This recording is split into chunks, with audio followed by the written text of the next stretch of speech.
As part of my responsibility as a member of this committee to ensure the fitness of all nominees to come before any of the committees on which I sit, I ask the following two initial questions. First, since you became a legal adult, have you ever made unwanted requests for sexual favors or committed any verbal or physical harassment or assault of a sexual nature?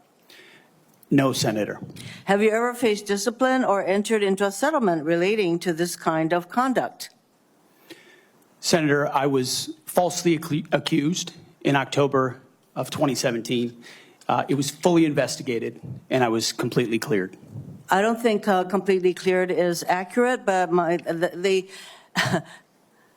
the fact is that your own lawyer said that you entered into an NDA and paid a person who accused you of raping her a sum of money to make sure that she did not file a complaint. Moving on. As Secretary, you will be in charge of maintaining good order and discipline by enforcing the Uniform Code of Military Justice, UCMJ. In addition to the sexual assault allegations, and by the way, the answer to my second question should have been yes. I have read multiple reports of your regularly being drunk at work, including by people who worked with you at Fox News. Do you know that being drunk at work is prohibited for service members under the UCMJ? Senator, those yes or no? Multiple false anonymous reports peddled by NBC News know that run directly contradictory to the dozens of men and women at Fox News Channel who I work with who came on the record and said they in your never opening statement, that. Mr. Hegseth, you commit to holding leaders accountable at all levels. That includes you, of course. And frankly, as Secretary, you will be on the job 24/7. You recently promised some of my Republican colleagues that you stopped drinking and won't drink if confirmed, correct? Absolutely. Will you resign as Secretary of Defense if you drink on the job, which is a 24/7 position? I've made this commitment on behalf of the men and women I'm serving. Will you resign as Secretary of Defense I've made this commitment on behalf of the men and women I'm serving because it's the most important deployment of my life. I'm not hearing an answer to my question, so I'm going to move on. While you have made that commitment, you will not commit to resigning if you drink on the job. As Secretary of Defense, you will swear an oath to the Constitution and not an oath to any man, woman, or president, correct? Senator, on multiple occasions, including as a young second lieutenant, I have sworn an oath to the Constitution, yes. And I'm proud to do so. Yes, ma'am. In June of 2020, then President Trump directed former Secretary of Defense Mark Esper to shoot protesters in the legs in downtown D.C., an order Secretary Esper refused to comply with. Would you carry out such an order from President Trump?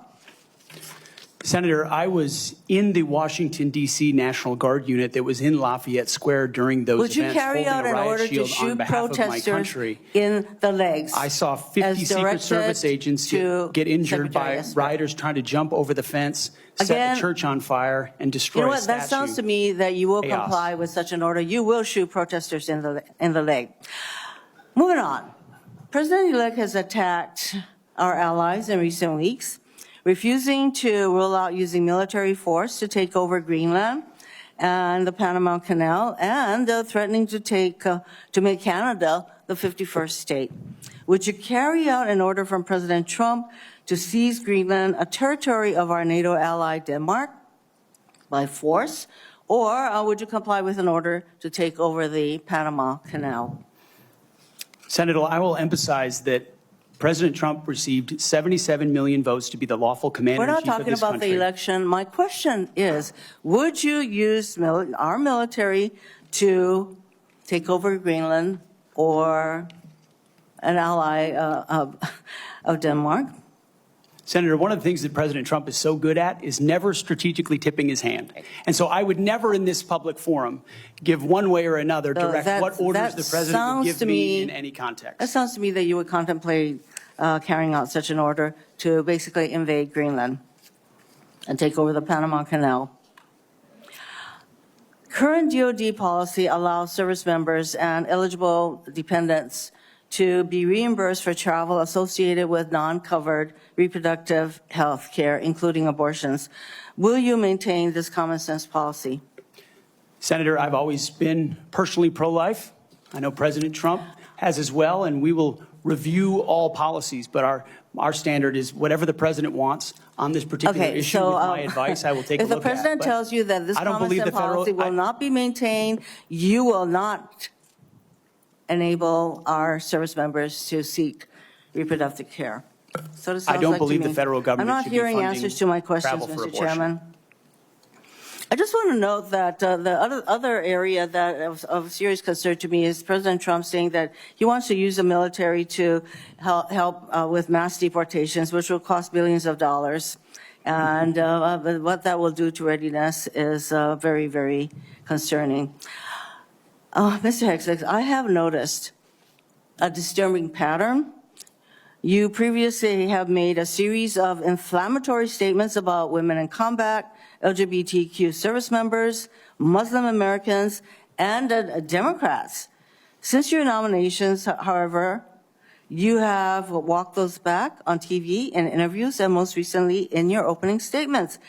You are no longer on Fox and Friends, Mr. Hegseth. If confirmed, your words, actions, and decisions will have real impacts on national security and our service members' lives. There are close to 3 million personnel in the Department of Defense, $900 billion budget. I hardly think you are prepared to do the job. Thank you, Mr. Chairman. Thank you. That wasn't a question, Mr. Hegseth.